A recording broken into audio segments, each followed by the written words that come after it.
This is what a traditional profit and loss looks like.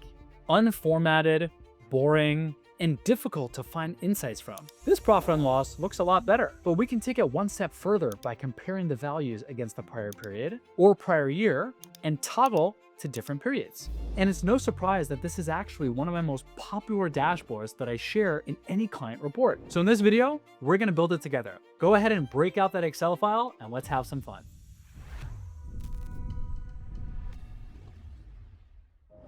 All right, so here's how we're gonna go about building this dashboard systematically. First, I'm gonna create a helper table so that I can perform a two-way lookup that'll summarize the activity on my profit and loss and make it a lot easier to link into my summary P&L. Next, we're gonna make our dates dynamic by creating a table in a list tab so that we could link that information back into the summary profit and loss and toggle between any period. Finally, to make sure everything works properly, we'll set up proper error checks. Next, if you want to skip the tutorial and get this template, you can check the links directly in the comments. And if you want to connect this data directly to your QuickBooks Online account, along with a 3-statement model with just the click of a button, you can try our tool, ModelWiz. It's an Excel add-in that automates all your financial reporting with just a few clicks. And you can try it for free at modelwiz.com. Let's get started with the dashboard. All right, so the first thing that I want to do is take my information in this format and create just this little helper table that will allow me to make my formulas a lot more compact and easier to use. So to do that, I'm going to insert 2 new columns over here, and I'll call this one section and this one summary grouping. And I'm just going to start populating this over here. So this is going to be revenue, and this is going to be recurring income. And this again is going to be revenue and recurring income. And then this is going to be revenue. And I have my information here as called services. And I'm just going to speed up as I do this for everything else. All right, so now that I have the information ready, I can summarize it in this table here via a simple SUMIFS. So I'm going to write equals SUMIFS. I'm going to point to my data starting over here and going all the way down here. And let's just lock the rows there. And the SUMIFS is going to be on 2 conditions. If the information here is equal to the section, and if the information here is equal to the summary grouping. Okay, now I'm going to replace where I have section over here with the actual section name, and then the same thing for summary grouping, and I'm going to lock the columns whenever I point to these, and I'll hit enter. Okay, looks like this is good. Let's just change the formatting on that. And if I set up this formula correctly, I should be able to now just copy and paste the information all the way to the right and all the way down without any changes to my formula. Let's see. And it looks like it worked.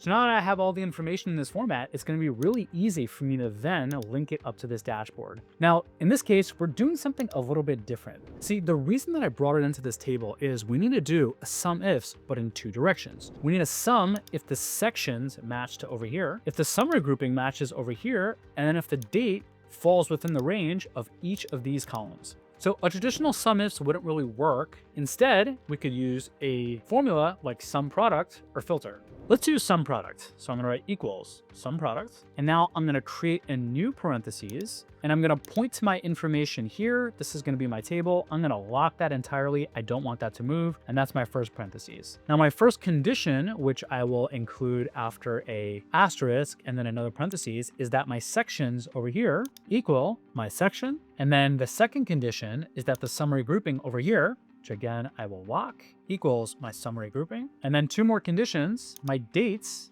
are greater than or equal to the start date. And then once again, my dates are less than or equal to the end date. And I'm just going to change this to AA because we don't want the total. And now I'm going to close the entire SUMPRODUCT and hit enter. Okay, now of course, nothing populated because I haven't actually linked up the section or the dates or summary grouping. So let me just quickly again populate this section here. And for the summary grouping, I could just link that here. All right, let's see if this is going to work. So I'm going to replace the section with the value in column D. I'm going to replace the summary grouping with a value in column E. The start date is going to be the value in row 13. So we'll lock just the row. And the end date is going to be the value in row 14, again, locking just the row. Now, just like last time, if I set up my formula correctly, I should be able to copy and paste this to all the cells going down and to all the other periods to the right. Let's see if it'll work. So I'll just copy this, I'll paste, and it looks like it's working. Okay, and now that I have my formula copied down, let's just double check. Does 248,862 in net income in October match to 248,862 over here? It looks like it does. Awesome. So let's see now how robust my formula is. If I just copy this information here and come to the right and then paste it and then do that again over here, It looks like all of my information updated automatically. So now let's do the variances, which should be really simple. I'll take the amount in my current month, which I will lock over here, and I'll subtract out this month. Then I'll take the percentage variance where I'll say equals our variance divided by the absolute of this value over here, just in case that this value is a negative. Now let's also wrap this around an if error in case the information divides by 0. Now let's see if I can just copy this and paste it, and it looks like it worked. So I should now be able to just take this information here and copy it to the right, and it looks like all of my formulas stayed intact. Now, listen, I know a lot of talented, experienced finance professionals are watching this. Accountants, FP&A leads, financial analysts, people working in corporate finance. You've been following my videos, sharpening your Excel skills, learning how to build dashboards like this one. And hopefully, you're using all of this to do an even better job for your clients or your company. But here's something worth knowing.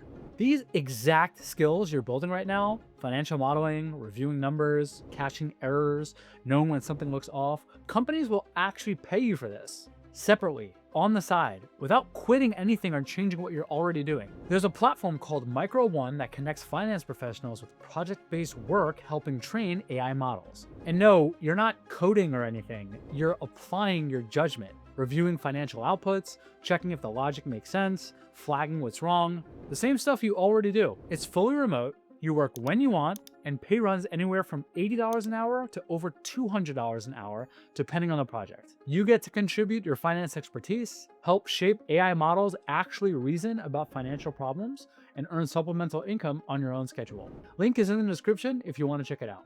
Thank you, Micro One, for sponsoring this segment. All right, now let's kick the dashboard up a notch. I want to be able to select this dropdown, and instead of it saying this month, I want it to say this quarter. And that all of the information here should automatically update for the relevant quarter compared to the prior quarter and the prior year. The same thing if I choose a year or a quarter to date or a year to date, everything should dynamically update. So for that, I'm going to need to replace these values over here with dynamic formulas that update based off of my selection in this cell over here. So in order to do that, I'm going to create a table in the list tab. Now these are all the values that I want to have in the dropdown, and it all is dependent on this value over here in my last month of actuals. Now notice I also created a named range out of this. So if I just click on Name Manager, you can see that my name range is pointing directly to the cell. So ideally, all of the information here will update as this value here updates. Now, in order to populate this table, we're primarily going to use the EOMonth function, which allows you to get any date in the future or the past based off of another date. Now, a similar function that we may use is the eDate function, which is just like EOMonth, only it gives you the exact date in time, however many months forward or however many months backwards. I like to use eDate for start dates and EOMonth for end dates. We'll also be using the text function so that I can get my text to properly display based off of whatever period that I'm in, whether that's a month or a quarter. All right, so let's give this a go. For this month, what would be the start date when my last month of actuals is October 2025? Well, I'm simply going to write equals EOMonth, latest month of actuals, and then I'll just hit the tab. I'm gonna then put a -1, which gives me the prior period, and then I'll just hit a +1. Now, I don't want to populate all this other information, which by default populates from a table, so we'll come back to that. Now for the end date, because I know that this is really just going to be one period, I can write EOMonth, this, comma, 0. Now for the display text, I'm going to use the text function. I'll point to this value over here, and then I'll put MMMM space YYYY, close quotations, and there we have it.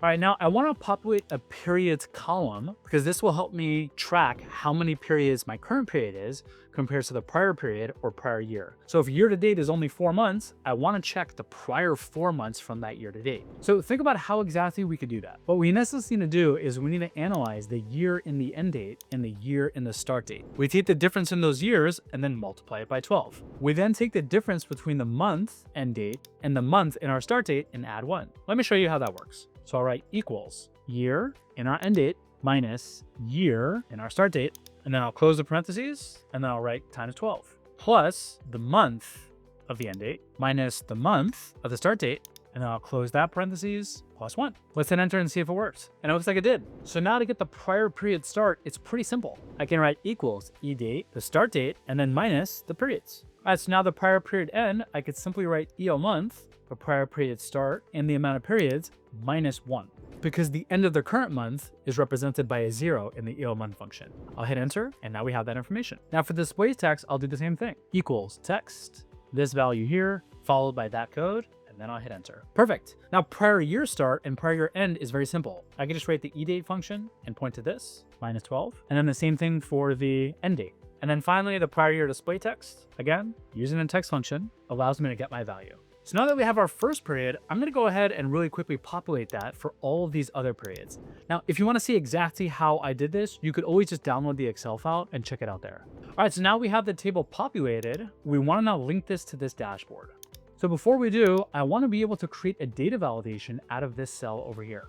And my favorite way for creating a data validation is via dynamic arrays. I in essence want a dynamic array that spills all of these values over here so that as the values change, I don't have to change my data validation. Now, a neat trick is you can just write equals and then the open bracket, put in quotation over here and write this month, and then separate it by a semicolon, and then write last month, and then close the bracket and hit enter, and check it out. Now I have a spill array of the first two values here. So to link that value now to this dropdown, I could just go to data, data validation, lists, and I could just point directly to this over here, but with a hash symbol. If I now click OK, you'll notice that my dropdown includes that spill range. Now watch what happens if I come in my formula and enter in another value for next month. If I check out my financial dashboard, you'll see that the next month over here populated. So I'm going to really quickly just continue with this by entering in all the other periods. Okay, and now that I have all of my periods entered, I can come over here and choose from any of those periods directly. All I need to do now is link up these cells over here into the table, and then we're done with our dashboard. So let's do that. All right, so let's think about how exactly we can get these dates to be returned. This start date needs to be returned for whatever is in the start date column based off of the period. The same thing with this end date and the same thing with the display text. So for that, I'm going to use my favorite lookup function, index x match. So I'll write equals index. We're going to look up the values in the start date column, and we're going to do an x match on this dropdown, which I'll lock with F4 as it relates to the previous column. So let's close the x match and the index and see if it populated. And it looks like it did. So now I can just take this information, copy it, come here, and change this from start date to end date. I could do the same thing for here for display text. Looks like it's working. So let me now replace the formulas for the prior period and the prior year. So I'll take this information here, and instead of start date, I'm going to type prior period start and then enter. Now I'm just going to repeat this for the prior period and prior year. All right, now I can just take these values here and just link them up by just hitting equals. All right, now let's double check if it worked. If I change this from this month to this quarter, does it update? Looks like everything here updates. And if I change it to last month or next month, everything continues to update. Now, as a general rule of thumb, you want to make sure that the information that you have here matches to the actual source where the information was pulled. Otherwise, you may have an error without realizing. That's why I like to set up these error checks. So let's set up an error check to make sure that the total amount for revenue matches to the source. So I'll take this value over here and let's just lock it, and I'll say equals minus, and then we'll again do a sum product on this summary table. And let's just enter in another parentheses in the opener. And again, it's that same formula that we did earlier, only this time we're just comparing the sections. All right, then the last two conditions is going to be that the dates are greater than or equal to the start date of the period that I'm in. And then once again, the dates are less than or equal to the end date that I'm in. I'll close this, and finally I'll close that parentheses. And it looks like I just need to change this again to AA because we don't want the total. And it looks like the value matched. So if I now copy this down to COGS, I should be able to just drag this down here. The same thing for OPEX, other income, and other expenses.